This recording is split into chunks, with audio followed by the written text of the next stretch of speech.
set up as bloody. Small chat. I feel bad for that. It's pretty cool. I'm gonna have to start another one because it's bloody done it in. You almost need like a separate display where chat can just be chilling. Yeah, so I was going to try to use my phone to be a moderator. But you got to start it first before you can add me as a mod. Yes. Yeah. Very true. I'm gonna have to use the gimbal now because I've just. Either that or me logging you and that's Michael. But that'll probably be more of a pain in the ass. I've just started the stream as a portrait.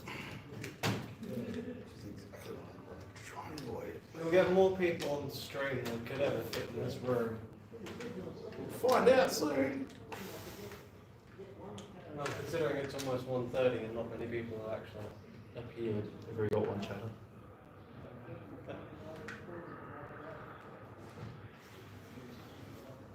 Swap up for the next stream.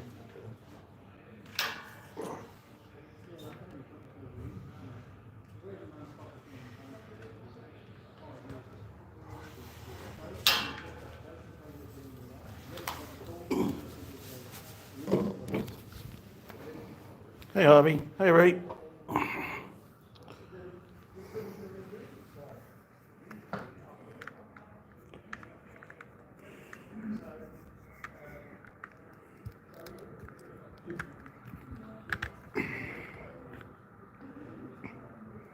Phone camera direction that way.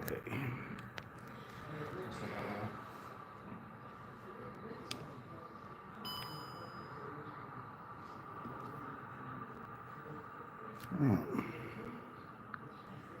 Flip the camera around.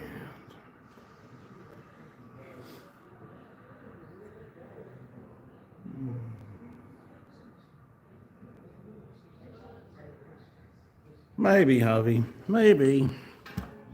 Maybe we'll do a tour afterwards. We'll see how we go. I can always ask Bob if you can go into carriages or other places. Sneak peek. Wink, wink, wink, wink. I might be all technified out by then. Now, microphone.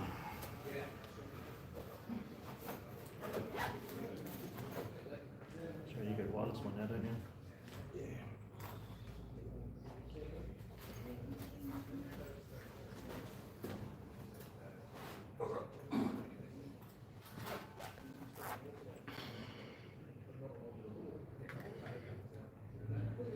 The problem with the microphone is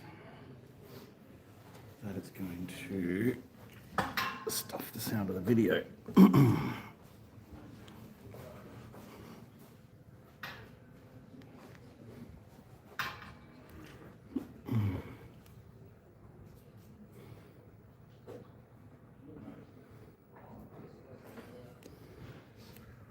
Maybe. There.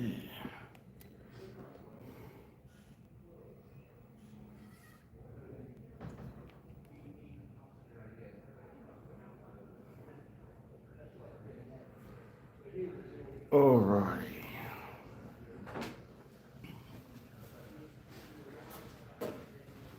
Can everybody hear on the live stream if I just stand here and don't use my little microphone?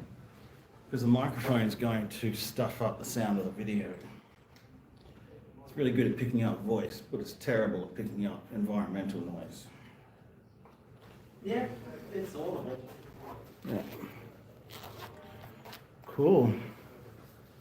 All right, well, let's get it started. Now that everybody's here, although most of you are in the live chat, so welcome, we're going to get this video started.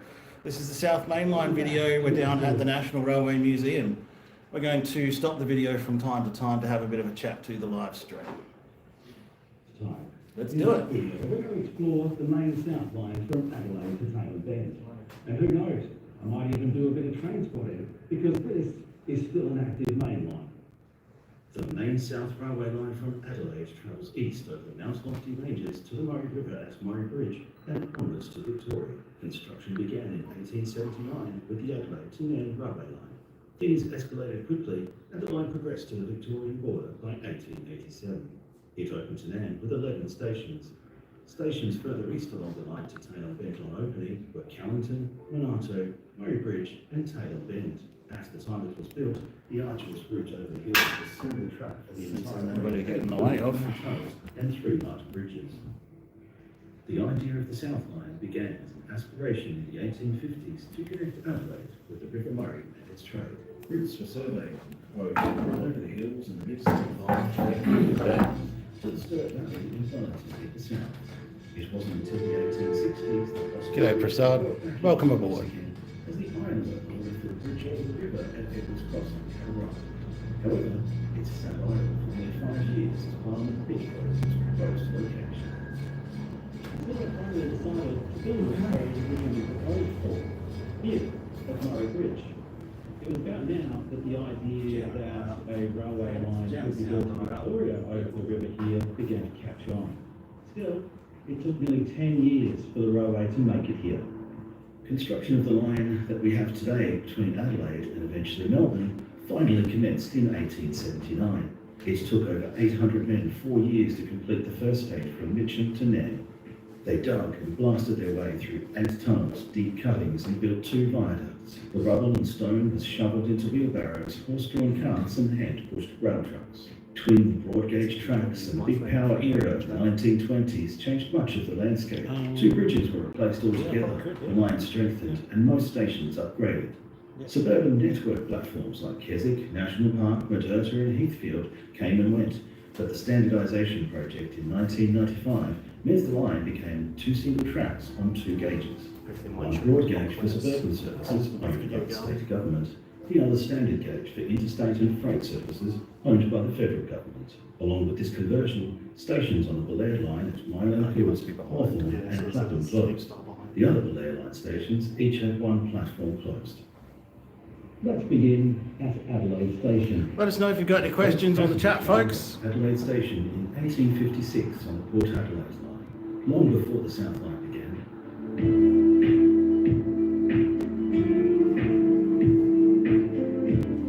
We might go for a bit of a walk after. Bob will be in the room soon. If you've got any questions you want to ask of the experts, then just fire away on the chat.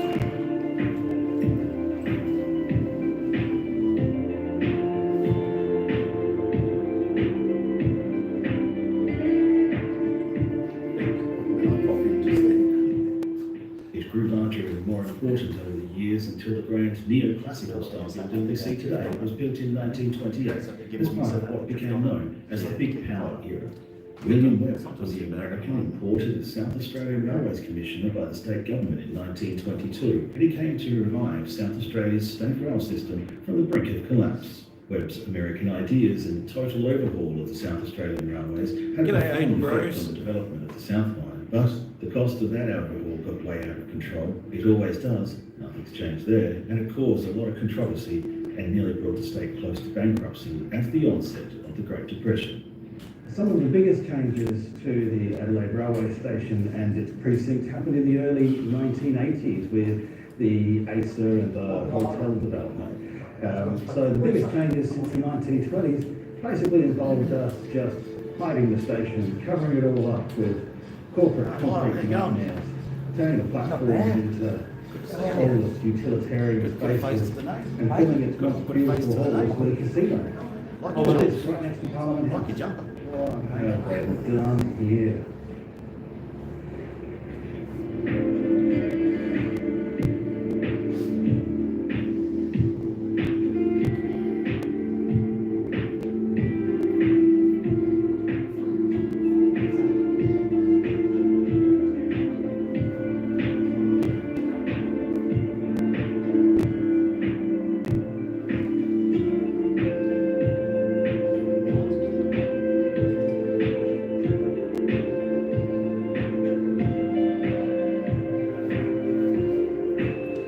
Looks like Zach's got all your questions sorted, Harvey. If you've got any questions on anything in the video though, fire away.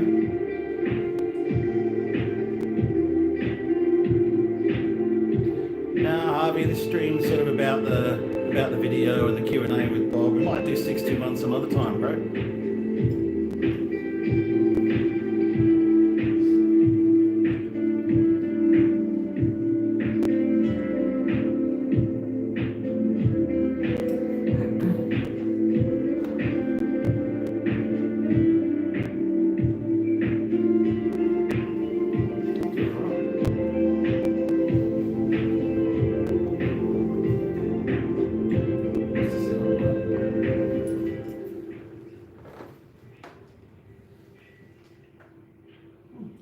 Back to 1887, and the South Line officially began when the privately owned Adelaide Railway branched off from the main North Line west of Morford Street Bridge.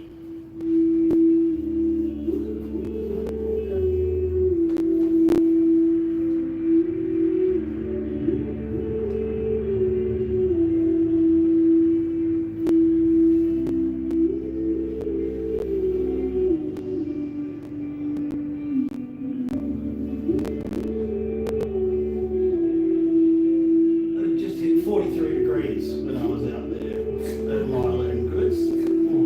Not long after that, I called it a day. While not strictly part of the main South Line, Mile End Yards were once the largest locomotive depot and yards in the state, sprawling across most of the suburb. The opening of the Islington Freight Terminal further north in the 80s signalled the beginning of the decline of Mile End. While I was researching this as yards well, were closed around 1990. I was interested in just the numbers that went in and out of Mile End Depot. I think in 1925 it was something like 125,000 wagons in and out of Mile End Mile End yards. Goods Station. Like 1925 and 125,000 carriages, that's a lot. 1994.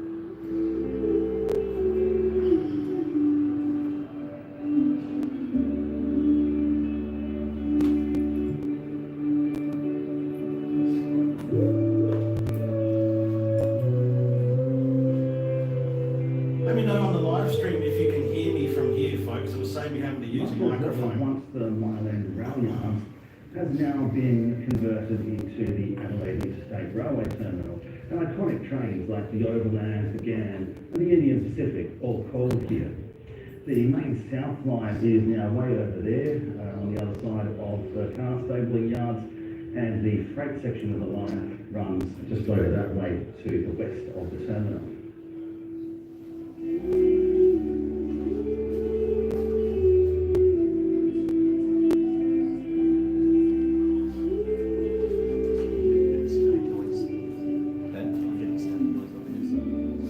Keswick Station opened in 1913 and was around in one form or another for 100 years until its closure and subsequent demolishing in 2013. Okay, I can hear it all right.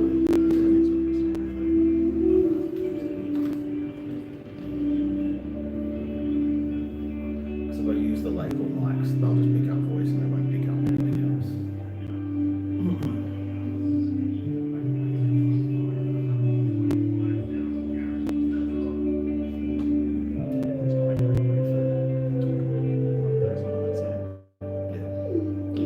We're here at Adelaide Showground Station. So feel free to jump in at any stage, Bob. We've got a live stream audience now at the moment as well, so this is all live. Do I stand down there further? You don't necessarily have to. No, whatever you're comfortable with. The live stream can hear you, so if you want to All right. add to it or whatever, just project your voice a little bit to the mic. But yeah, it's good to go. And we've got Lyle Roberts here as well, long-time fan of good chats and outdoors type here in the room with us as well. What a privilege. Goodwood Station opened in 1883 and now has 3 platforms serving the broad gauge tracks of the Southern Metropolitan lines. The fourth and westernmost track, which is part of the standard gauge line to Melbourne, bypasses the fourth platform. The Cornell tram line once crossed at a level junction just to the south of Goodwood. A wooden deck overpass was built in 1929 and replaced with concrete in the late 70s. Although the overpass crosses over the station, there's no interchange. So why isn't there an interchange at Mile End? Why have they never connected the tram line with the railway line? Well, of course, originally it was an at-grade crossing. Yeah. But, of course, as they duplicated the lines, it became very, very difficult to have eventually the four lines being diagonally cut across with the tram 2 tracks. Yeah. Yeah. So that was one of the main reasons that they just had to separate them a long time ago. Yeah. Okay. Go right ahead.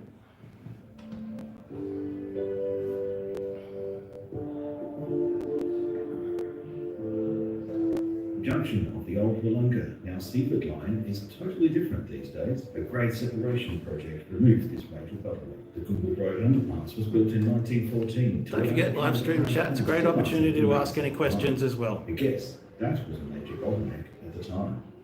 Millswood Station closed in 1995, but due to community pressure, reopened in 2014. Hey, JK.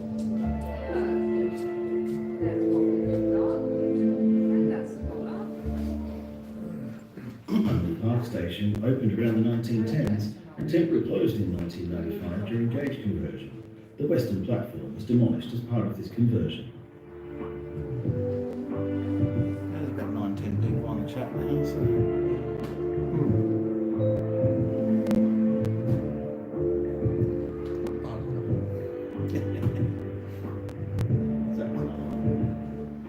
Hawthorne Station is now abandoned. It was opened sometime in 1910 and closed during the standardisation project.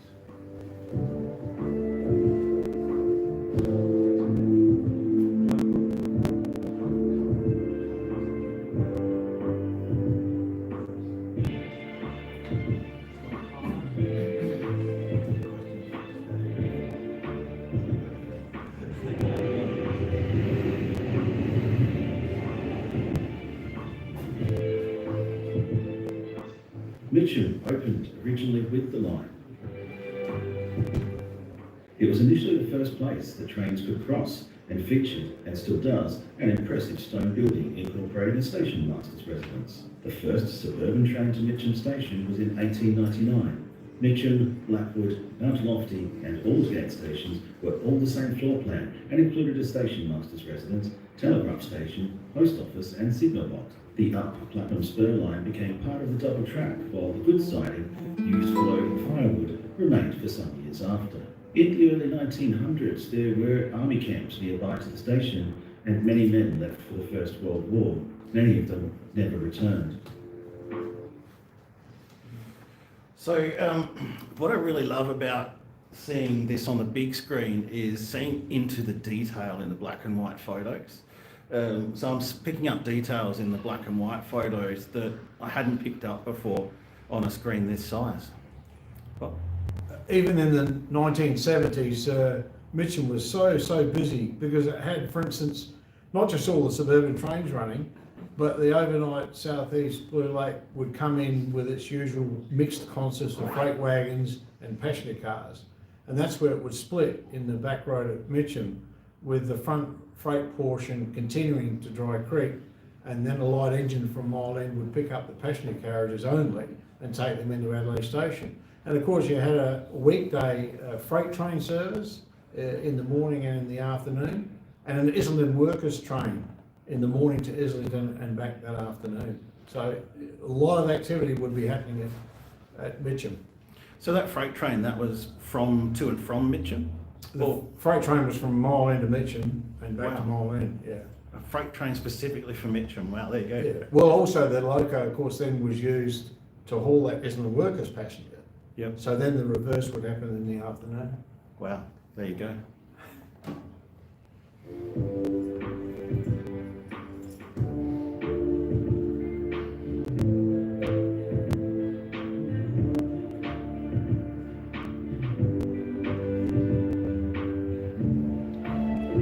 This is an area called Nellie's Garden, just on the east side of the station, relates to one of the old station masters.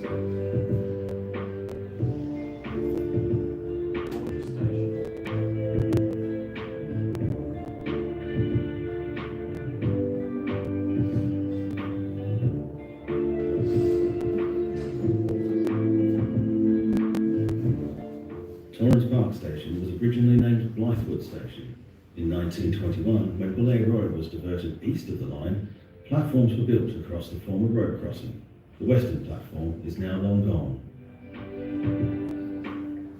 Clapham Station, now gone. G'day, JK, how you going? A spur line extended from Mitcham in 1905 to separate hills and suburban trains, and the original Clapham Station was located around 150 metres southwest of where it is today. The spur line diverged from the Belair line along what's now Price Avenue, terminating just north of Springbank Road.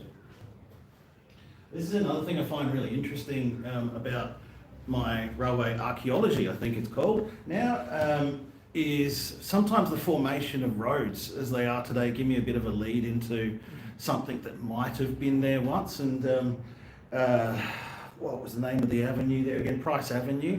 You kind of wondered when you look at it from a top-down perspective why it is the way it is, and you dig a little bit deeper and you find out that it was actually the course of the railway. This meant trains could terminate at Clapham without getting in the way of the main line.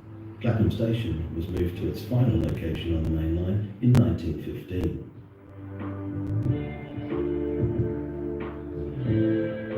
Clinton Station opened in 1946 to replace the Sleeps Hill halt, about half a k south.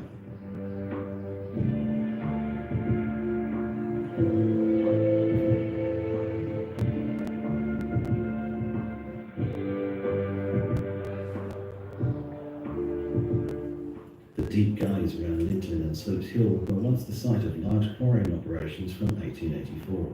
Sleeps Hill had extensive sidings and even a platform in later years. For a short time, Sleeps Hill was the southern extent of SAR suburban train workings until the double track passed through the new tunnels to Eden Hills in 1916. The viaducts had been considered rickety ever since they were built. I've asked if I can get into Tunnel 1, but the answer was a firm no.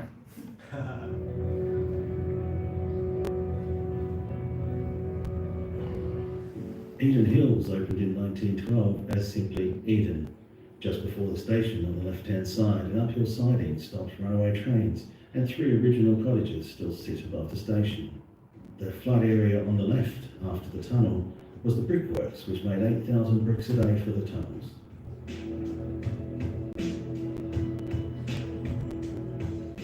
There was no platform at Coromandel in the 1920s. Passengers had to flag the train down and climb on board using steps lowered from the train. It was originally called Brighton Parade and renamed Coromandel after World War II. At the Coromandel Parade Bridge nearby, the brick walls either side of the track are the remains of an original single rail tunnel. Is that? Like Those walls there, were they the right walls that I got video of? Definitely. So Yeah. they're the remains of the base of the walls of the old That's right, original and that's tunnel. on the curved part, not on the straight part of the track. Yeah. So you're right. Yeah. Okay. Blackwood was the first railway station to be opened in the hills. With the improved link to Adelaide, Blackwood became a desirable place to live. Houses and shops soon sprung up in the area. There's a bit to see around here. Take a walk around.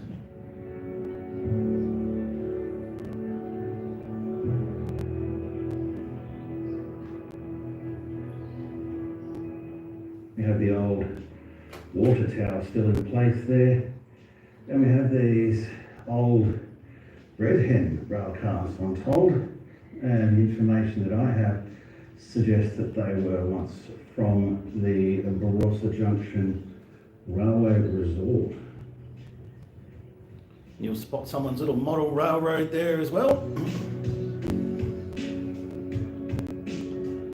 Prior to 1911, here at the Belair Road crossing at Glenalta, the crossing keepers had to rely on timetables to predict when the next train was approaching. Just west of Panera Station, one of South Australia's worst ever rail disasters happened in 1928. 6 workers were killed and 3 seriously injured when the tunnel they were demolishing for the overpass collapsed after heavy rain. Did you want my friends? That's what I was having a look from time to time.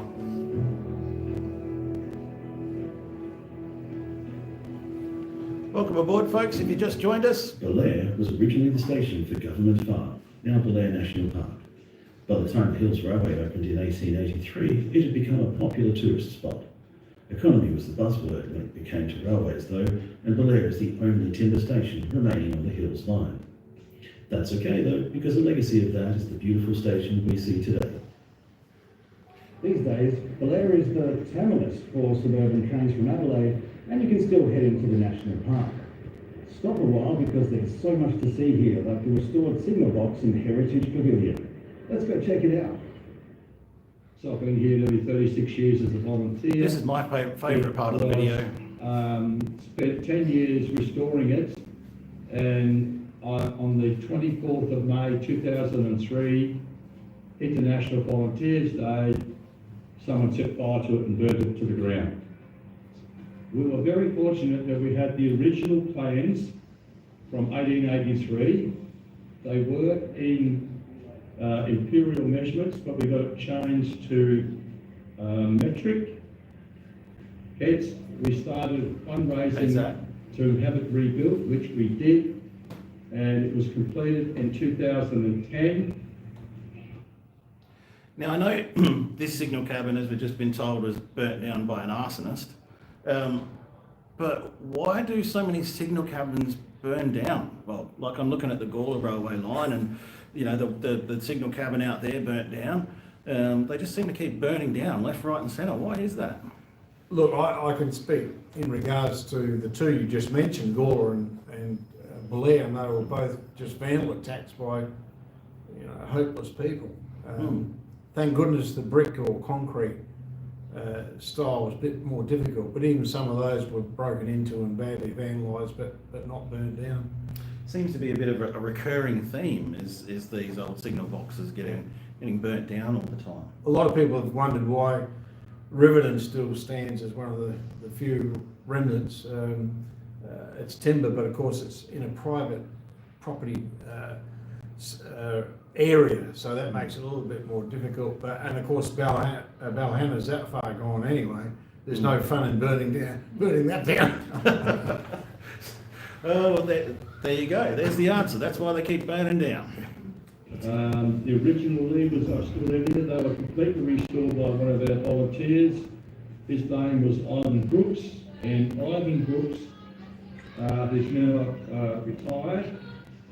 Spent nearly 18 months getting all the levers back to normal.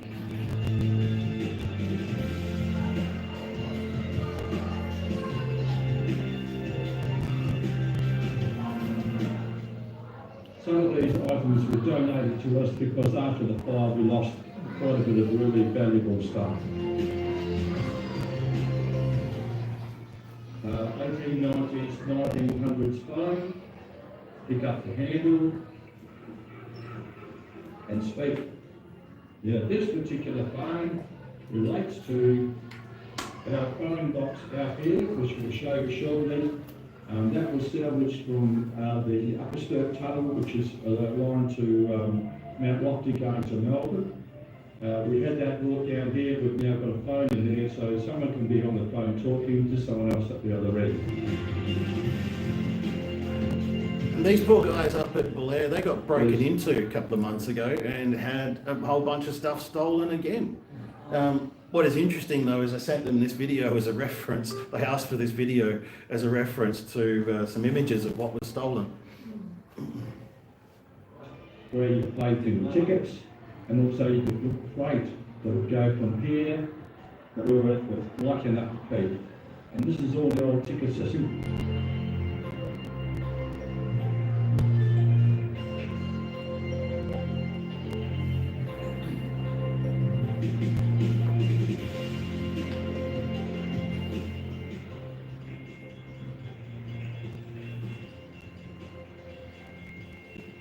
I had to laugh when I just saw this stuff was actually being operated from the signal cabin, but it was a laugh of joy actually. In 1910 is when they built it up to where it is today to make it bigger. And if you have a look, the amount of people who come up here on the weekend, there's 3 trains, 4 trains a day. So, yeah, thousands of people would come up here to go picnicking and whatnot. Do you still see any numbers on weekends come through? Everyone's got a car. Yeah. I love that answer. Everyone's got a car now. They get a billion of hot water for their teeth.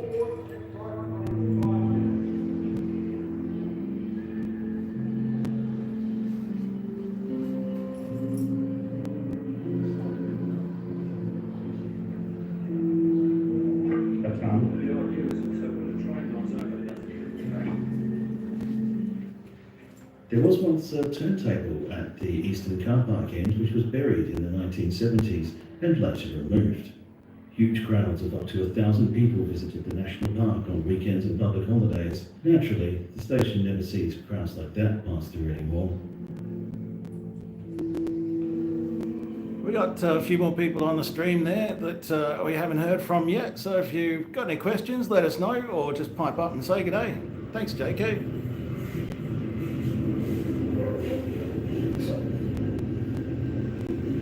Which part of the train is that dog meant to be chasing?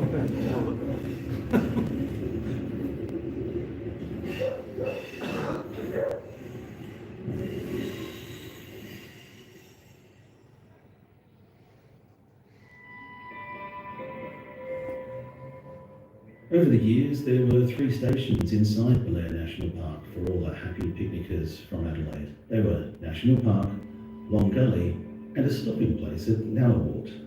Foster's Corner is named after an engineman who experienced a derailment at the location many years later. That's a debatable National story. Park was established for picnic traffic, and the platform was built in the early 1930s and is now long overgrown and gone. Long Gully was originally a siding. So while I've got Bob here, and I mentioned that's a debatable story, the Foster's Corner one. So I've been corrected on it, but can we hear what the story is of Foster's Corner name? Well, look, my version of it carried on after a long career in the railways myself, and me asking the same question 50 odd years ago was that there was a very influential farmer who owned land up there, Foster, and he failed to get a station erected at that corner. So it inevitably became Foster's Corner. Okay, thank you. There you go. Named 16.5-mile camp. The platform The reference that I had was actually in Callahan's book. and then was later renamed Long Gully by West. Upper Sturt Station was never provided on completion of That's the where I railway got that line. The government didn't want to provide one, but eventually they were made to. Mount Lofty Railway Station is a beautiful piece of South Australia's railway heritage. Opened in 1883, it's in a cool forested region with the Mount Lofty Ranges, exactly at the summit of the line to Nan and Taylor Bend. Plenty is gone, like the staircase from the road, the original signal box and the shelter on the up platform. There were also goods sheds and sidings along with a turntable just a bit to the west. It was closed in 1987 and was renovated to become accommodation in the 90s through to 2018.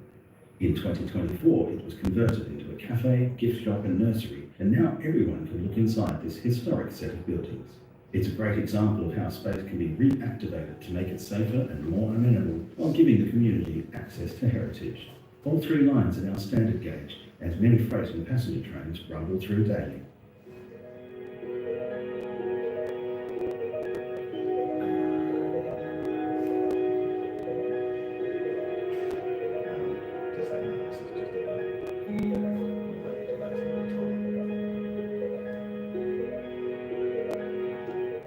Well, a few of the stations that were basically on the suburban passenger line between Mount Lofty and Bridgewater are now long gone. This is the site of the old Heathfield platform.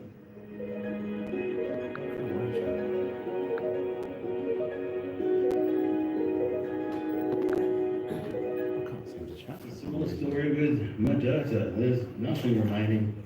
The platform was originally just the other side of this railway crossing. It was removed in 1994, and it really just looks like someone's garden railway now.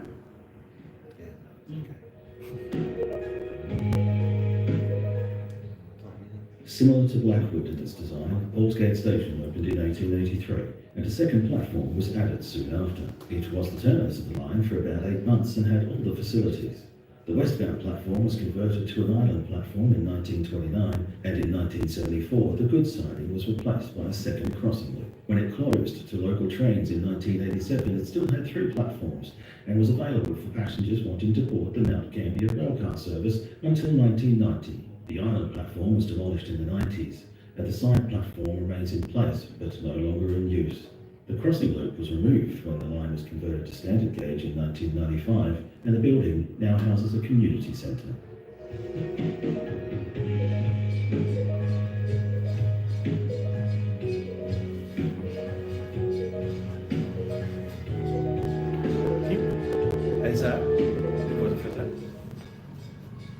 One thing that always strikes me about these historic photos as well, as I talked about the day I was out there and it was 43 degrees, In these black and white photos, you don't get any sense of what the day was like. Sometimes you might be able to see that it was cloudy or it was clear, but can you imagine being dressed to the nines in some of these photos, or being the engineman in these engines? And that black and white photo is just not going to tell you that it was 45 degrees that day. So I actually sometimes have fun just asking myself and just thinking, what was the day actually like? Was it raining that day? Was it freezing? Was it super hot? They were probably all wearing the same clothes anyway, because that was the only set of clothes that they had back then. But it's just interesting to note that photos can only tell you so much. This is the site of the old Gibilla or I don't know. Either way, they've done a pretty good job of removing it.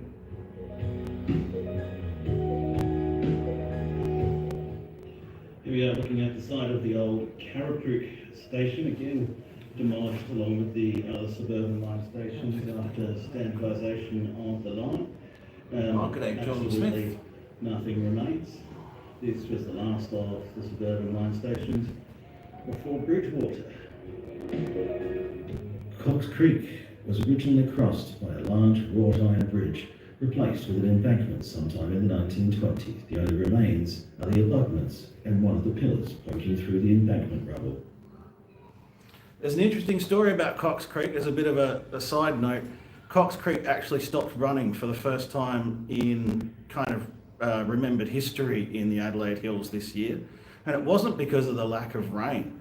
They actually talked, because the creek actually came back a couple of months later, and the talk is that there was actually underground earthquakes which gave it access to the aquifer it originally had access to.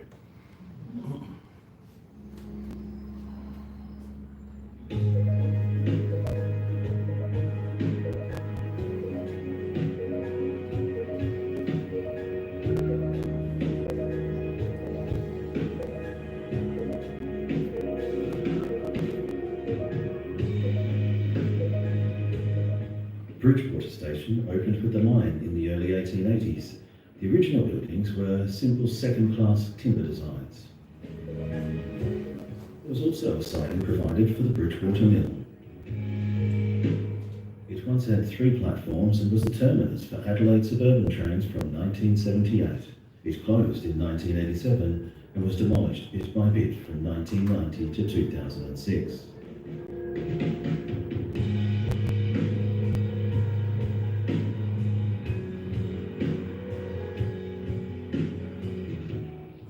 A lot of the time exploring these abandoned railway lines and abandoned railway stations just usually means that sort of sifting through empty areas that become garbage dumping grounds or places for the homeless to sleep. It's sometimes a bit dirty and disgusting, and unfortunately Bridgewater is kind of one of those places. I just want to make another observation about the sort of back areas and the dirty and homeless and whatever in these abandoned areas. I find it interesting how at one point that would have been the centre of Bridgewater, at the railway station there. It would have been the centre of all the activity and everything that happened in the town. And now it's kind of the outback area where nobody goes. Ambleside Station closed in 1966. This station was reasonably substantial, but it's a ghost station now, and no trace remains.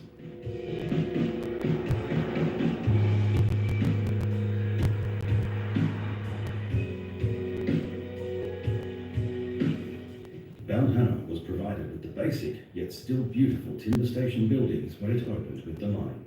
Further changes were to come when it became the junction station for the Mount Pleasant line in 1919.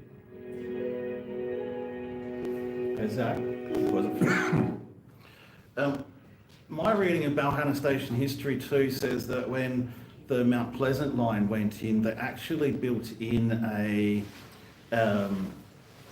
curve into the end of the platform to accommodate the Mount Pleasant line. Now, when I look at some of the photos, that doesn't seem to be reflected in that. Can you tell us about that, Bob? Well, I have to say, there's certainly been a curve in the tail and bend end of that platform, and I've seen it myself over many, many years. I haven't been there in recent times, but there was certainly the original curved platform in place. Yeah, yeah. Because it seems like the junction's actually a bit too far away from the platform, but maybe that junction has moved over the years. Well, I think a lot of that is to do with technical engineering and curvatures and so on, but there was distinctly a curved end in it, Yeah. as well as then when the Pleasant line closed, it was straightened. Okay, yep, well, there you go. Look, that's real detail on the platform. Well, as I said, if it's not there now, I can't vouch for that, so.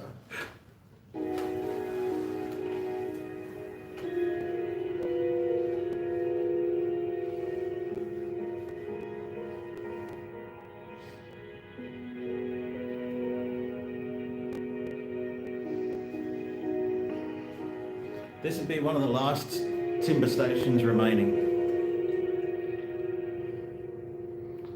I think the last one might be Tantanoola, would that be right? There's only 2 timber station buildings remaining. There's not many. Junction was the junction of the line that headed to Mount Barker and Victor Harbour. Locomotive sheds and turntables were added in 1886 on completion, and the station once had an island platform, timber station building and signal cabin. The locomotive facilities closed and moved away in 1917.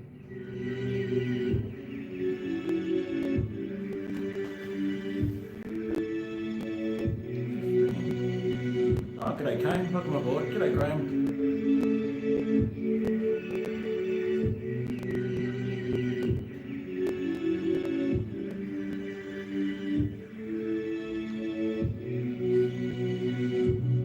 Nairn was the first terminus of the original Hills Railway line, and it was established with a stone station and goods shed. Not much consideration was given to any further facilities, as Nairn became a through station just a couple of years later. In the short time it was the terminus, it was actually run as a branch from Mount Barker.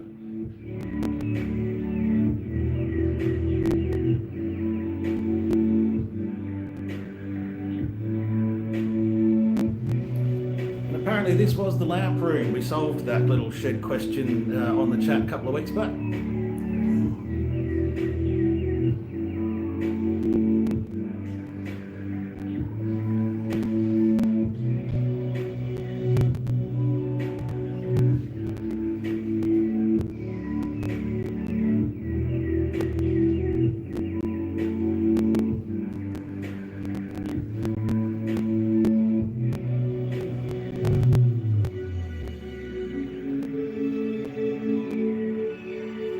Can we just pause it for a second? Jeremy raised something there about the water tower down near the level crossing in Nairn. Was that used by the railways, that water tower? Seems a bit far away from the station. Oh, no, it certainly was used until the arrival of enough diesels because of the scarcity of other water in a lot of the hills areas. That's why there was railway dams in the hills to at least use the gravity to get them into tanks and then into the locomotives. But that Nairn water tower was certainly used for sure. In fact, I wouldn't be surprised if it was also used by the residents, as a lot of railway towers were, water towers. Thanks, Bob.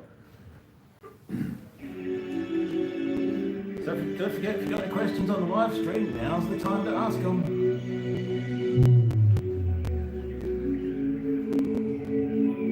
No, I get it, JK. Cool.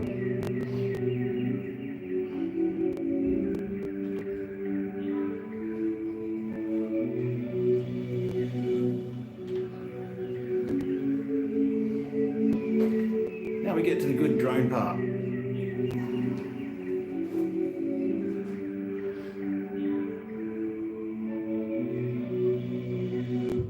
Carrington Station was originally 2 platforms with a main line passing through the middle and a goods siding on the southern side of the platforms. It closed in 1982. The original station sign is still in use at the National Railway Museum. The old station master's house and porter tower are now private property. Can you stop it for a second? Does this bloke who owns that building now have his own model train on the right there? Oh, I think that's the case. right. I'm not sure of the details, but I know the two are linked, that's for sure. Okay. I thought it was, now I know. Thanks, sir.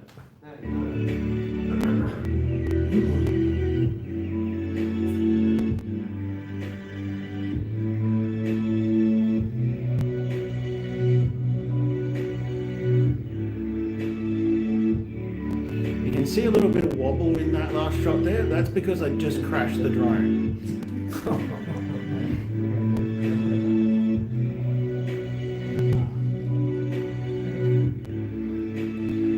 Nothing a bobby pin and a bit of to and fro and couldn't fix.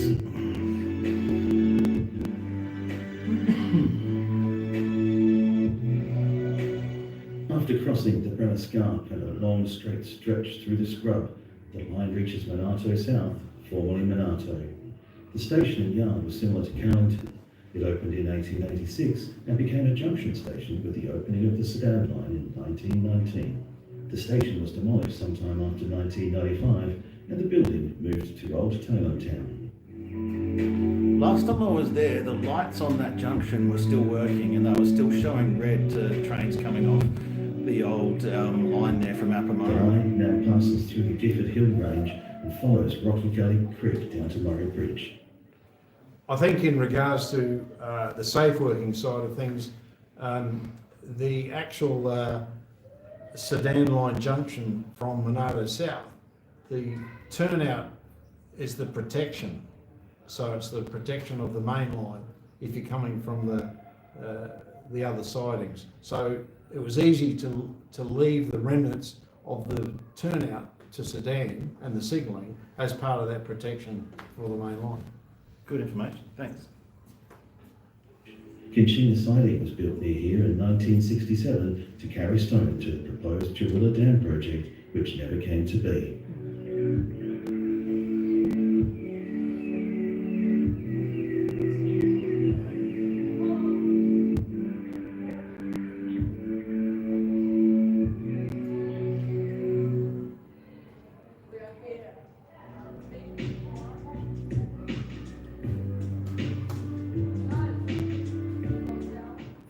Murray Bridge initially applied only to the railway station. Before the bridge came, the area was known as Edwards Crossing and then Mobilon, before becoming Murray Bridge in the 1940s. Before the railway arrived, there was some confusion as to where the goods yard would be built. Initially, it was to be built where the loco depot was, but plans were swapped. When the railway arrived in 1885, the town was being put on the map, not just as a river crossing, but also as a river port and loco changeover point. The port of Mobilon was declared in 1886 and was to become one of the three largest in the Murray-Darling Basin, along with Morgan and Echuca. The wharf sidings followed and soon became the town's main goods yard despite local protests. The Alfred Benitha designed Art Nouveau influenced station Graham. building we see today Noel. was Welcome built in aboard. 1914 and bigger refreshment rooms added in the 1920s. A notable accident occurred in 1920 when 15 runaway rail trucks ran all the way downhill from Monarto and into the back of an empty passenger train at 75 miles per hour. 75 miles per hour is about what, like 130 k's an hour or something like that? That's really fast, folks, and that's the outcome. Fortunately, nobody was injured.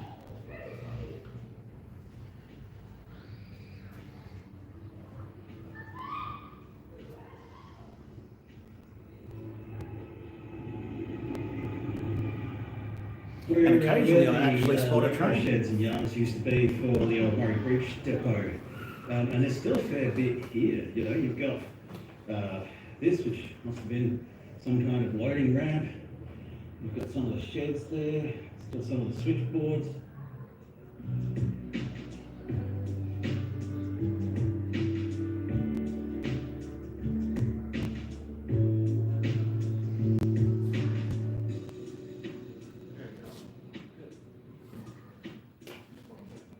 This is the main south line.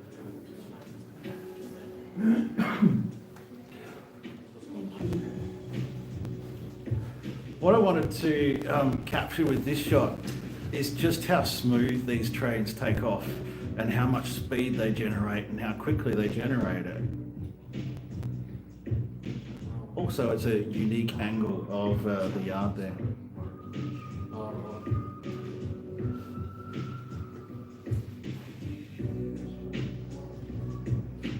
Oh, g'day Kingsley, welcome aboard. G'day Luke.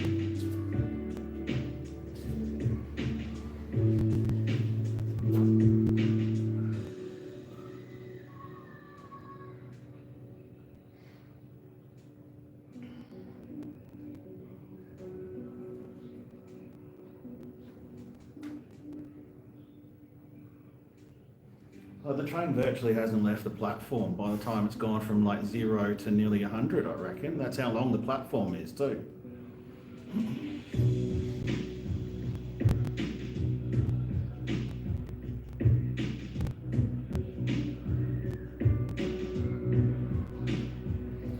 That is such a beautiful old station down there. It really is a if the walls could talk kind of place. And here is Murray Bridge Station today, otherwise known as the local trolley return point. Good. I have been asked numerous questions over a long period of time, but one question that always comes up regularly is, why is there such a wide gap at the river end of the station and the buildings are not in line with the tracks, which is what you would see at virtually all other locations? But the answer is so simple, and that is the railway geometry changed enormously when it was shifted from the original bridge over the river to the new bridge over the river. So it actually needed to be realigned and therefore pulled away from the station buildings to go into the new alignment under the road and across the river. Hence why you've got this odd small bit at the Adelaide end and a very wide bit at the Murray Bridge end. It's a really big station platform, that's for sure. Thank you, Bob. I actually didn't notice that, to be honest with you. And It's a big difference. And I've just seen the photos then to now. So if you go back, people, and have a look on the video on my channel, and just have a look at the difference between then and now. This is a perfect example of what that's for. Thanks, Bob.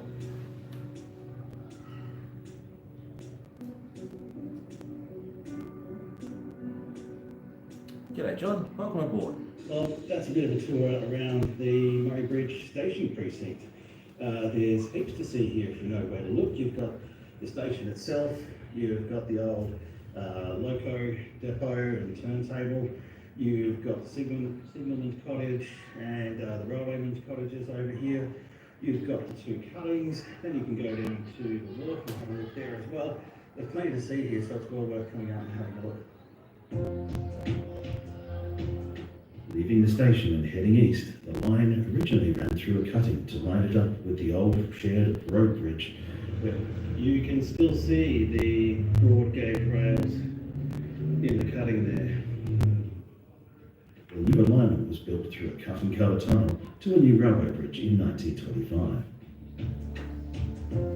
There you go, you can see that station alignment. Yeah, quite different.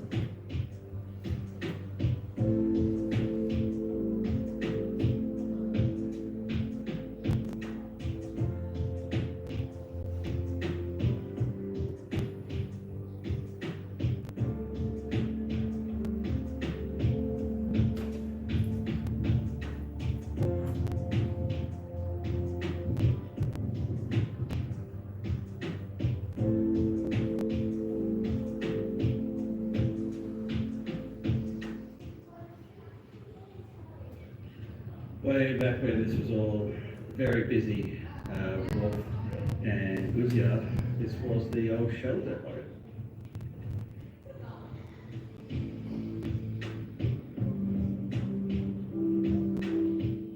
This is likely what remains of the old line to the flour mill. There's a fair bit of line stretching into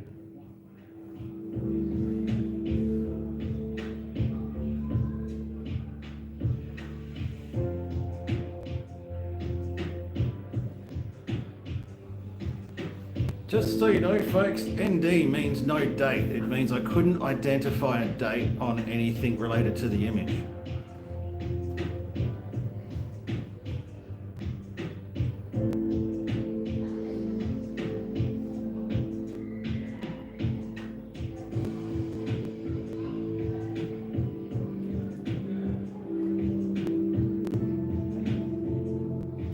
They're redeveloping the redevelopment at Murray Bridge.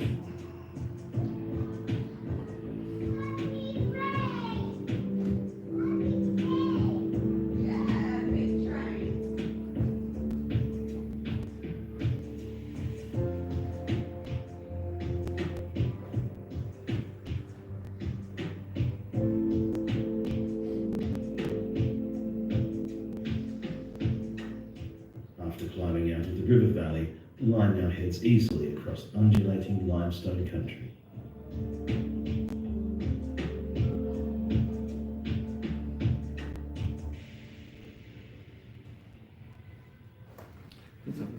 Monteith siding. So just in that last shot there was a couple of concrete plinths or bases either side of the railway line there. Do you have any idea what they might have been? You're talking about leaving Murray Bridge? Monteith. So you come into Monteith and in that shot there, either side of the line, there's two concrete bases. Well, there was a crossing loop at Monteith Right. originally. Yeah. Without going back or so on, it might have been the foundation footings for the signals. Get it? Yeah. Thanks. Might have been. Yeah. It was established in 1911 and once had platform and sidings, of which there are no trace now.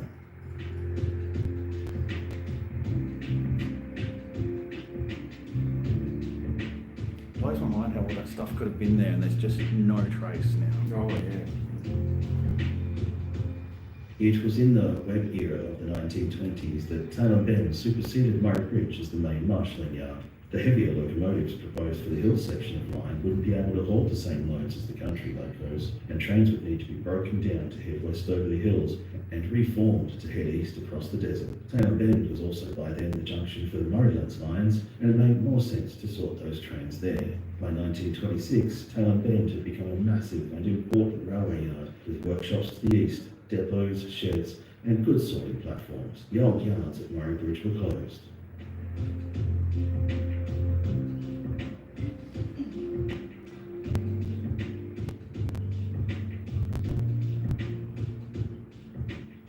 Fast forward to 2025 and the space for the yards is still here, but it's only a shadow of what they once were. Right, well, while we're here in Taylor Bend and the info station and railway museum is open, let's head and have a look.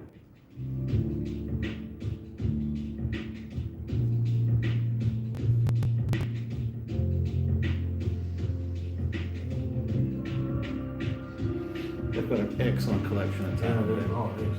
They fit a lot in. But everything's in really nice cases here. Everything's been really well kept.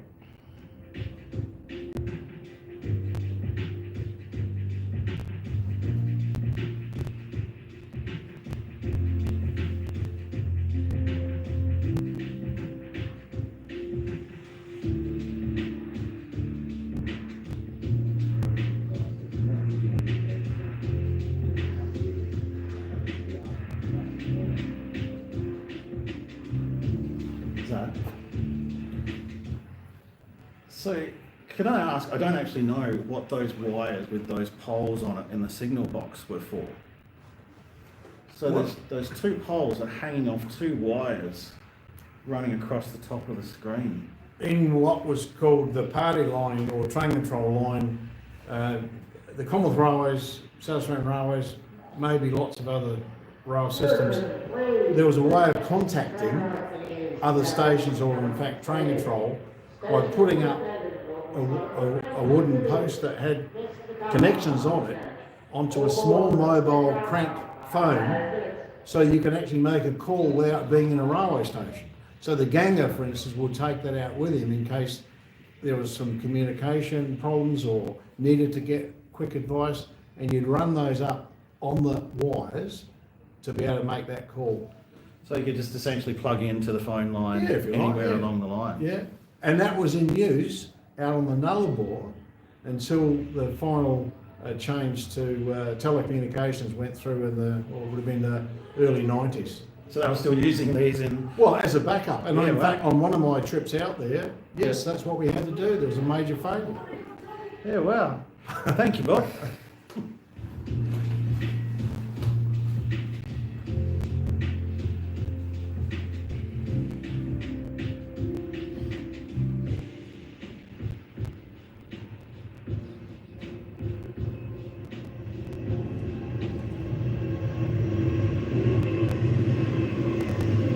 There are loco sheds and a turntable just outside of Taylor Bend, and there is a railway group there operating some active trains. but we're yet to see any access or see anything come out of that. Maybe one day we will get some access and something will happen there.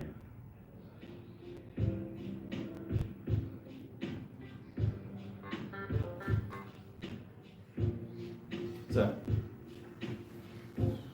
did I read somewhere that the council, Mid-Murray Council, I think it is, at Tail and Bend, they're thinking of selling off some of the carriages and infrastructure that in that shop? Well, the half dozen carriages you can see in the bottom of the shop, nearly opposite the Tail and Bend railway station, they've been up for disposal for quite some time, and I can be corrected, but I'm fairly confident in saying only one of those has now been purchased, and it's the little four-wheel sleeping van, which is the furthest from the camera in that view, and that's gone to the Paringa local agricultural and river museum.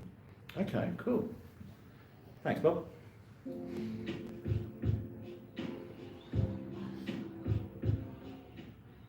The railway line these days is a standard gauge, heavy duty, straight through line from Adelaide to Victoria. The only freight loading facilities are at Tail and Bend, and the only passenger loading facilities are at Murray Bridge. When this line was taken over by Australian National all the way through to Adelaide, it really spelt the end of regional rail for South Australia.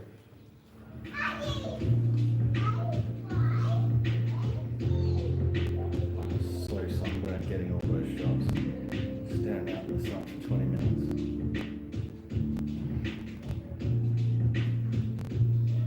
If you look closely, you can see me taking the selfie on the platform. Well, that's it, folks, and thanks for watching. Look, I may have missed some places in this video. I picked up a bit of footage that I hadn't expected to find as well. There's lots to know about this line, so hopefully you've picked up a little bit here, and you can use the references that are in the description to learn a little bit more. I hope you enjoyed the video. If you did, then give me a thumbs up and subscribe, and I'll see you next time. Catch you there.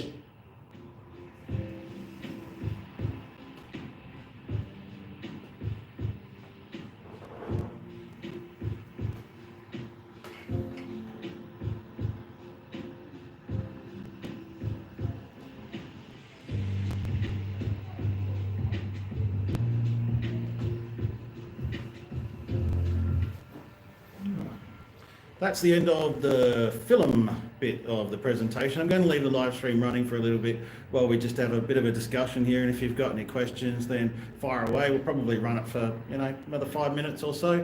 So there's the 5-minute call. Thanks for joining us, folks, and again we'll be here for a few minutes longer. So thanks, Bob, for sitting through the video again.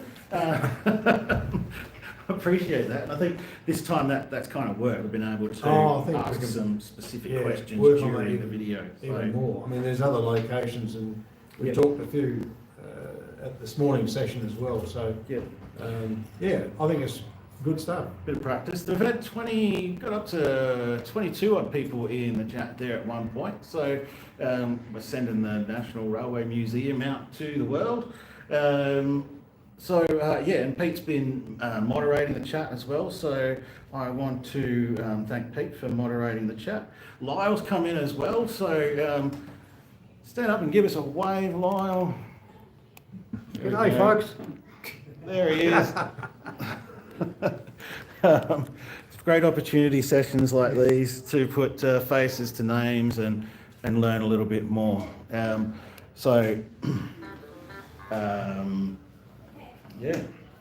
Where we go from here? Has anybody else got any questions? I know Bob hasn't got any questions. Well, I'm answering questions. Hey? Harvey has many questions. Harvey has many questions. Thank you, Harvey, for the many questions. None of which were related to the video, but thank you anyway. We appreciate it.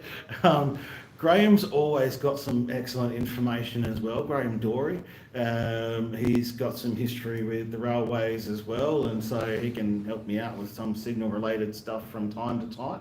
I tend to just kind of skate across the top a little bit as a bit of a creative artist kind of thing. And sometimes I try and avoid getting bogged down in detail. Otherwise, as Bob suggested, this could be a lot longer than a 45-minute video. Oh, yes. So, and some of my older videos as well, I think about I might actually go back and revisit them because they're only 3 minutes long, and I could probably make them 45 minutes long. So yeah, that's about it. Unless anybody's got any burning questions on the chat there, I'm going to shut it down and we're just going to have a bit of a chat here. So yeah, that's it. I'll just leave that running live for now. So, well, you've got a bit of history with Trans Adelaide. Well, from MCT days, Right, yeah. right through to June 2019, 45 years. And I see you sharing some photos out there as well on some various Facebook yes, groups so of that's the where bus I walk around days and New Yeah, whatnot. yeah. So, That's where I stand from, mate. But the thing was, when STA took over, amalgamated with the railways on the state transport, Yep. out of Elizabeth there, when they opened up the new depot, we had 3 rail crews out there that we used to run around up to Elizabeth Station to release and all this business. Yep. Yeah, that's where all interest came in. Yeah. And those three rail crews we had were great, you know. Good stuff. We'll be in touch anyway. We will. Thank you. It's a good Thank you. start. Yeah. See you later. Yeah, they were great guys to mess around with, you know. Yeah. Yeah, so it brings back a lot of memories of the amount of trips I did down to Mount Gambier. A fair few. The old refreshment rooms at Murray Bridge. The pies and that place. Well, the refreshment rooms, they were in the tall building, and there's a The main two-story building, in the main building, yeah. on the ground floor. Yep. Yeah. The train didn't stop there long because it was a changeover crew. Yep. And the Bluebird used to take off and that was it. Yeah. So refreshment rooms, right? So the train would stop for how long? Usually about 25 minutes, 20 minutes, 25 minutes. And they'd all be ready to go, the passengers and get Yeah, the off. people virtually had all the stuff on the counter there ready to go. Yeah, Yeah. yeah. Because that was the way it was done then. They didn't have Same cafeterias on trains. as Riverton. Yeah. Riverton was the same thing. Yeah. Yeah. Yeah. But, no, I'm just disappointed at all these abandoned rail lines that we've got at the moment, because I've talked to a lot of people in the US and they put all their maintenance of works thing on there, and there's there'll be about 100 clubs over in America, and they use these abandoned lines with all their trolleys and stuff like. Yeah. And they're drawing tourists into it. Yeah.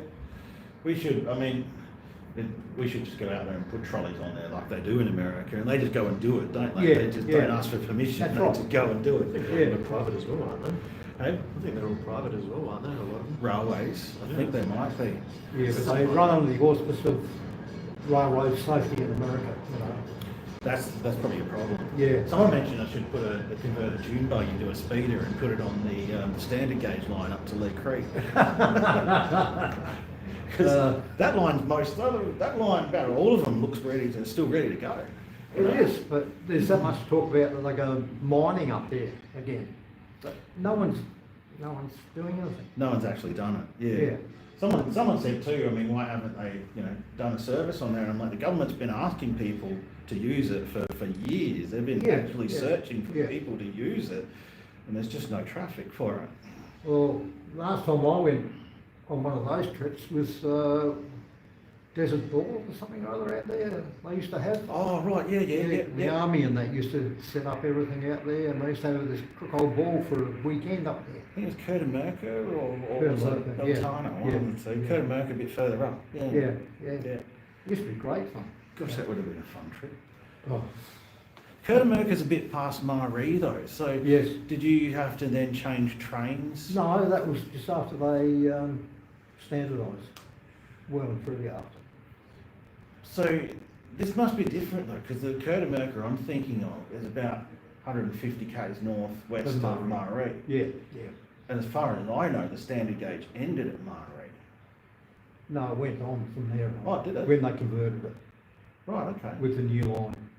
Because there's a new line through Tarcoola, which Yes, comes yeah. off through Tarcoola. So I'm going to have to look into that again, because so they actually extended the standard gauge a bit further past Well, from Murray. Port Augusta, that's why they dropped Pitchy Richie, you know. Yeah. And they just continued on, and they went right through. That's why they had the big, huge. I sat at the crossing, one of the crossings there, because we were going up to Wilpena, and stopped. We come in off the back road, Powratuna, and that's where we sat with my ex for must have been 25 minutes while the coal train went through. Yeah, huge bloody trains. Yeah. All right. I'm going to finish up the live stream now, folks. Thanks for joining us, and we'll see you on Good Chats as usual, 8:15 p.m. There we go. Now, we are no longer live.